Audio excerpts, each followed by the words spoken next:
I'm Capriana, and I'm an interviewer here at WMAP Radio. You can tune in weekdays from 2 to 5 to catch me and some of the incredible guests that join us on our show, from doctors to authors, life coaches, actors to entrepreneurs. You can hear their stories here every day. Tune into our Long Island station, 103.9 FM weeknights from 7 to 8, in Orlando, Florida, 94.1 The Bud, and 24/7 at WMAPradio.com, where we bring you the world's most amazing people. Make us part of your day. All right, what's going on, WMAP Radio? It's Capriana. So I have a really exciting guest ahead of me today. Her name is Marilynn Hughes. She is an author. She's written 98 plus books, 40 magazines, around 15 CDs on out-of-body travel. She's really done so many amazing things, and I'm really excited to speak with her today. So Marilynn Hughes, how are you? I'm doing great. How are you, Capriana? I am good. Thank you for coming on WMAP Radio today. You're welcome. I appreciate the invite. So give us a little background on who you are. Well, I began having out-of-body experiences regularly in my early 20s, and that was like about 30 years ago. I had my first out-of-body experience when I was about 9 years old, which I detail in my first book, which was The Mysteries of the Redemption, where I was kind of shown that I was going to have something that I needed to do with this as I grew older. I founded the Out-of-Body Travel Foundation in 2003. It was founded partly on the words of Mother Teresa. She had said that she felt that the spiritual poverty of the West was so much more serious and severe than the physical poverty she had experienced in other parts of the world. And so we made the decision we were going to reduce spiritual hunger worldwide. And so we started out by, making spiritual information freely downloadable, available worldwide, and so it's kind of taken off from there, So let's talk about this out-of-body travel. Okay. I started having these experiences early on. I started journaling them, and I've been writing books about them since, my first books were written in 91 and 92. Wow. And so I've been writing a lot since then. Ironically, it was my first publisher who had suggested that we start the Out-of-Body Travel Foundation because he felt like we had a niche in the market. And so I have to give him credit for the idea. And so we, I just started having these spontaneous experiences. I had done some reading on, some of the pioneers in the field, like, Robert Monroe. Was honored to meet some of the people like, Dr. Raymond Moody, one of the great pioneers in NDEs and things like that. But these experiences took me on a spiritual journey inward that went well beyond what I was able to find in the current literature. And so I just started really journaling heavily on these things, and I was instructed as I was having these experiences to also start compiling the ancient sacred texts from around the world, from different world religions and traditions, which, the ancient sacred texts are all these ancient documents that have been written by, mystics, sages, prophets, from throughout time and history who actually did have these kinds of experiences as well as others, and who left those words in writing before, oftentimes they ascended this realm and left for the last time, and left their secrets in writing in these beautiful ancient sacred texts. And so it became a real labor of love and a real important journey for me. And since that time, we've grown and we've become quite huge, and we try to do quite a lot of things. In 2004, when the tsunami hit, we added the desire to also reduce physical hunger worldwide because we're aware of the fact that, people cannot really pursue their spiritual journey if they are dealing with physical poverty. Right. So we also raise funds for projects around the world. Right now, we're raising money for a family in Venezuela, as well as raising funds for, we have about 12 young children and elderly adults that we sponsor through the Foundation for Children in Need in India that we're trying to raise funds for. But over the years, we've built homes, dug wells, and done sanitation projects. Wow. So we try to use the proceeds from our work and everything that we do to try to bring about as much change for the good as we possibly can on all levels of existence, physical and spiritual hunger, Of course. So with these texts that you were saying, so do you travel all around the world trying to find different scriptures and things like that of other people that have had out-of-body experiences as well, or do you kind of just get your research done online? Well, now I'm able to get it done online. I've never really had to travel around the world to do it, but before Internet days, I've been doing this before Internet days, since before Internet days, I should say. But before Internet days, there were a lot of these texts that were still either out of print or difficult to get your hands on, or some of them you'd have to get them out of India or out of some, difficult country. They were harder to find. Now, some of these companies are coming in, like Forgotten Books. There's some other companies that are coming in who are bringing a lot of these ancient texts that were literally, becoming extant, and making them available for inexpensive prices, most of the time literally at cost, so that these won't be lost, which is really, really important, because these are truly the spiritual heritage of our world, So what exactly is that then? So you're telling me that there's texts from all around the world and specifically India. So what exactly is an out-of-body travel experience? An out-of-body travel experience is when your spirit separates from your physical body, similar to like when a person dies and has a near-death experience. The spirit will separate from the physical body and leave the physical vessel and travel in the overlapping and parallel spheres and other spheres, interior and exterior spheres that comprise our universe. And this is a huge thing, and I guess the question really brings up brings up the importance of the question, because the fact that people don't understand this is what makes it so important. We are incarnate here on this earth for a very short period of time and for a very important and very focused purpose. And if we waste time, if we don't use our time well, if we do not utilize it for its function and the purpose for which we have been brought here, we literally are just standing still. There is a purification journey that we are brought here to undertake. These are what are called the mortal realms. And these are the realms where the battles between good and evil take place. They occur within and outside of us.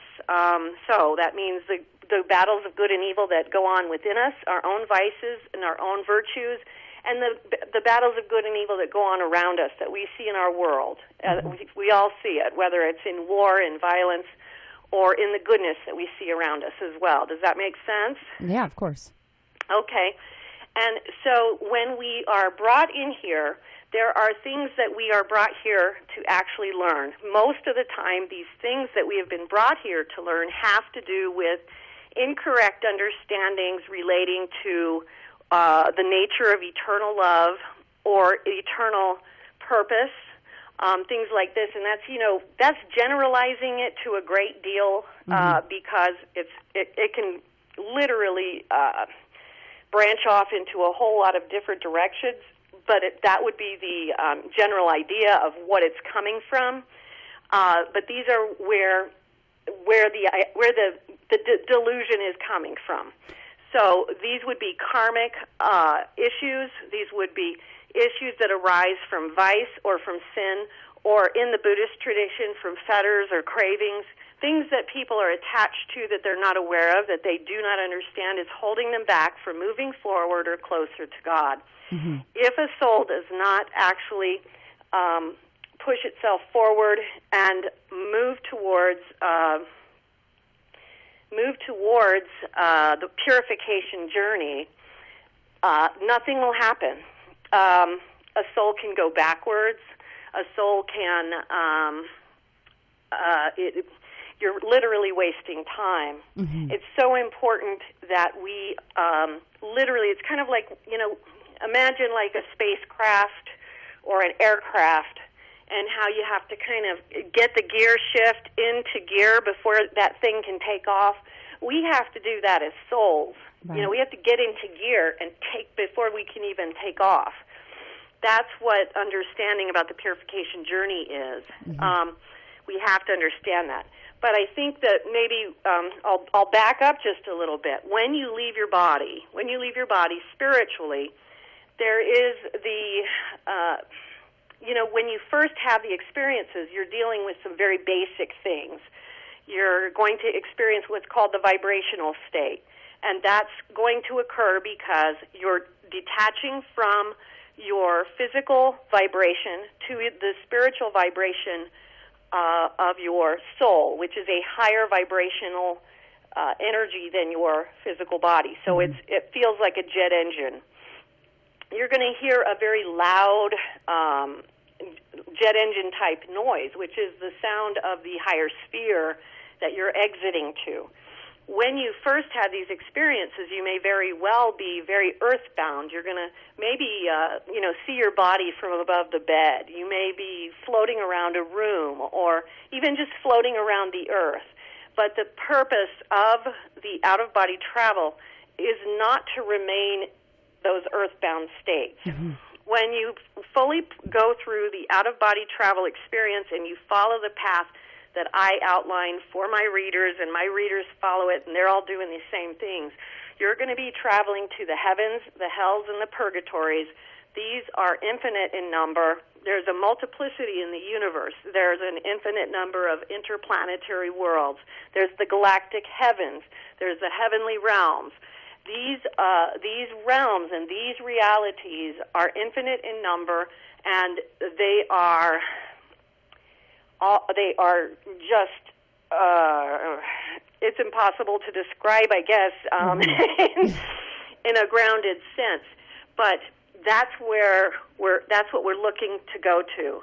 And as the soul moves in that direction, a true journey of purification can begin, where the soul can actually start moving forward and actually undergoing some of what the soul came here to go through and do when they got here in the first place. So when you're telling me all of this, my mind is actually automatically thinking of, going to Peru. And I know a lot of people go to Peru just to do like the ayahuasca, and it's kind of like an out-of-body experience. And like you said, you kind of travel into this whole different realm, and you kind of discover yourself once you come out of it. How do you go about doing this here in America? Well, the difference with what my books teach people is that it's totally natural. Mm-hmm. You don't need drugs to do this. It's a natural state. The thing that people don't understand is the things that we regard as supernatural are not really supernatural. They're only regarded as supernatural because that's where we stand in our level of evolution at this time. These are going to be things that are totally normal and natural, even in things like the governmental programs that have studied psychic phenomena and understand that the psychic phenomenon is a natural, inborn, and innate ability. Mm-hmm. What we are talking about with out-of-body travel comes very naturally when people follow the right path. It's not something you can really just lay out like in 5 minutes flat. I've written a lot of books about it. It is actually very simple. There is a state of mind that you're going to switch to. I have a book that I've written called Come to Wisdom's Door. There's a series of books, there's 9 of them, that are about the how-to process that starts with Come to Wisdom's Door that you can read. Another thing is that at my website at outofbodytravel.org, you can download all of our books for free. Wow. We have 9 books on the how-to process. Mm-hmm. I always recommend people who are just beginning, you download Come to Wisdom's Door and the Mysteries of the Redemption. Most of my readers are having experiences shortly after they start those 2 books. And then they're going to start progressing as you go. There's a whole series of things that you're going to do. Part of what you're going to do here is you're changing your focus to a holier one. And this is where the difference occurs. And this is the whole purification understanding, which is if you're seeking to understand an all-holy God, you have to start learning about what that means. And so you're going to be learning about how and what does that mean. What does it mean that you have to see differently, understand differently when you're approaching an all-holy God, in the sense of what qualities, what types of understandings are you going to need as you proceed forward in seeking Him? Does that make sense? Mm-hmm. So what exactly is the process like of, finally being able to come out of your body and have one of these experiences? Is it a long process? For most people, it just depends. A lot of people really focus a lot on techniques, mm-hmm. and for people who focus a lot on techniques, I think it is a little longer of a process. When you focus on it as in the way that my readers take it on, it really isn't that hard, because it is a process that comes about very naturally. It comes about from a state of being. It comes about from a natural inclination that's coming from within. People who read the books kind of understand this more. And so, again, I highly recommend that. There's also a course of study you can take at the website, totally free. You can do it there, outofbodytravel.org. You're going to get a bunch of reading material there. And it's really important that you take a look at that, because a lot of these things are the kinds of things that are going to reorient your thinking towards how are you going to achieve this new focus. Because the biggest problem that we have is, in terms of understanding this, is that we're all very grounded, materialistic beings. We have to change that focus. But once we change that focus and we start understanding that we don't have to be that and that we actually are not that, it actually doesn't take that long. It's not difficult to reorient and change it very quickly to the multiplicity that we really are. Ironically, science has been proving this through neuroplasticity, through neurogenesis, through quantum physics. They're proving the quantum hologram. They're proving the parallel realities. They're proving the reincarnational cycles. They're proving all of these quantum realms and all of these things that we're talking about. We just have to actually become aware of it, willing to work within it, and it actually becomes so much simpler. It's not nearly as complicated as I think people make it. I don't really teach a lot of techniques. A lot of what I teach people to do involves a lot of prayer and a lot of meditation and solitude and spiritual reading. And the reason for these things is the same as it's been from throughout time, from throughout the ages. If you look at these ancient sacred texts, again, the masters from all the ages have always done these very same things because they work. There's a certain pattern that has been laid out for us for many thousands of years by the masters who have come before us, and we're finding that it still works today. I've had many of these beautiful out-of-body experiences about these ancient sacred texts where I see the ancient sacred texts, and, I started out with none, and I was told to find the ancient sacred texts, and now I have maybe 5,000 of them in my house, but Wow. I've been shown, this staircase of ancient sacred texts going from earth to heaven.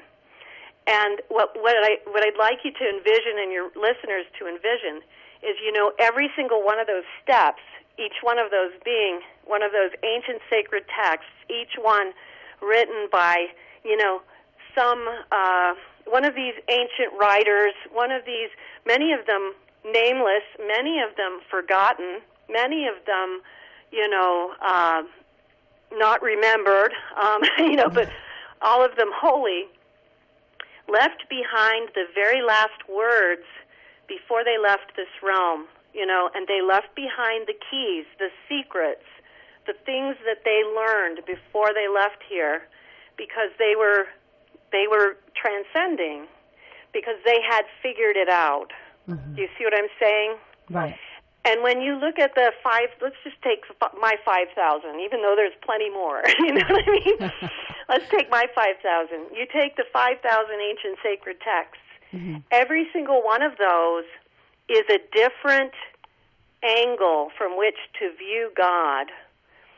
So what does that provide us with? When we study the ancient sacred texts, we are giving ourselves the opportunity to get to know God better. We're looking at him through different eyes and through different vantage points. How do we approach somebody when we want to be their friend? We get to know them. We have to do the same thing with God. That's what we're doing when we are learning about him. That's what we're doing. So, it sounds very simplistic, but it's laid out much more clearly on my site, and you'll see there are many people. We're about to hit 2 million any day now. So there's many people that are reading those books, and so many people, most people, I'm telling you, they just start having these experiences when they read those first 2 books, Come to Wisdom's Door and the Mysteries of the Redemption. We also have CDs that people can download for free as well that are intended to help to... I was actually given by the angels a CD called The Frequency of Otara, which is intended to simulate the process of raising vibrations, which is something that occurs in the out-of-body experiences, which assists people in separating from the body. And so this helps a lot of people to instigate an out-of-body experience, and so that's available on the site, along with a lot of other similar type CDs that I've done. And so all of it's there, and my email is there. People can send me emails. Any questions that people have is right there. And I do spiritual counseling for people as well. And we have a lot of success with people. It's not nearly as difficult as people think. Mm-hmm. And ironically, I think part of it is because it is a natural state for us. We have just been looking in the wrong direction. Right. It's just a deeper form of meditation at the end of the day, right? It not exactly, but when you're really doing the out of body experience, mm-hmm. It is very different than meditation. But meditation is a big part of bringing it about. The difference between, for instance, like meditation or like remote viewing or some of these other experiences versus like out-of-body travel is that you are literally spiritually separating from your body and you are going to other spheres in the universe. Whereas when you're meditating or when you're remote viewing, these are like more of psychic experiences. You might even have a visualization when you're meditating or things like this, but you're experiencing it on a much less heightened space. I do a lot of meditation. I love meditation, but it's very different than an out-of-body experience. But both meditation and prayer are very important in the bringing about of the experience, So all of the practices, the spiritual practices that we utilize are equally as important to bringing about the out-of-body experiences as the out-of-body experience itself, if that makes sense. Yeah. To any of my listeners that are just tuning in right now, we have Marilynn Hughes on the phone. She is an author of over 98 different books, 40 magazines, 15 CDs on out-of-body travel as well. You said 15? Yep. And then where will we be able to find you? Your website is outofbodytravel.org, right? That's right, yes. Awesome. And then we also talked about this incredible foundation that you ended up, that you're the founder of, and it's called the Out of Body Travel Foundation. So if any of my listeners are interested in finding out more information about that as well, would we be able to find it on the website that you just provided with us? Absolutely. Awesome. So, we only have a couple of minutes left. So we could talk about this for hours because I'm so interested and intrigued by everything that you've been saying. I mean, it's definitely a very eye-opening interview that we're having right now. So, I mean, to any of my listeners that are listening right now, I'm sure they can completely agree. So I want to just talk about the most recent book that you just put out. It's called The Christ of the Redemption. Sure. Yeah, that one is kind of like it goes into a heavy-duty examination into spiritual warfare and what I call energetic alteration. But one of the things that I did with that book was utilize the works of Dionysius and Jacob Boehme to show how these out-of-body experiences worked as a commentary to show how the spiritual influx from above actually manifests down below as we allow it to. Wow. It's a very different book from some of my other books that I've written in terms of trying to show how energy moves through our system and our system of fields, which is very important because some of these writings, like this Jacob Boehme and Dionysius, are trying to explain some of these higher, finer frequencies of vibration and light and how they work, and a lot of people have trouble understanding what they're saying. So I tried to utilize a running commentary, utilizing out-of-body experiences and their writings to show what they're actually demonstrating to us. Wow. Okay. And so this is your first book like this, correct? One of the first books. The Christ of the Redemption is my latest book. Yes. And I just had to ask you this one more question before we get you off air. But what sparked your interest in all of this? I mean, it sounds like you're so passionate and you know so many things, and you found so many scriptures and texts from all around the world, all pertaining to this out of body travel. But what was it that actually piqued your interest in this? Well, it literally was because I started having the experiences, and it was a calling from within me that I could not ignore. And, I would literally be instructed as to every step along the way of things I needed to do. And whenever I was even tempted to blow it off or ignore it, it was like getting pounded from within. And I would hear the voice, far greater significance, far greater significance.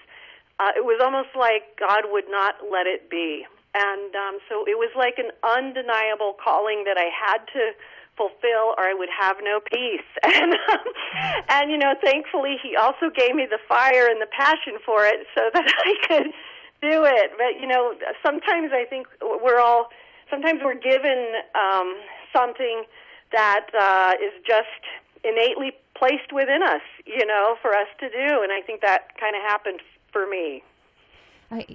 We're just about almost out of time, and usually I ask whoever I'm doing an interview with to give us one piece of advice, and I want to ask you, what is one piece of advice that you would be able to give somebody that wants to have this out-of-body travel experience? But I think they should just all go order your books online, right, at outofbodytravel.org?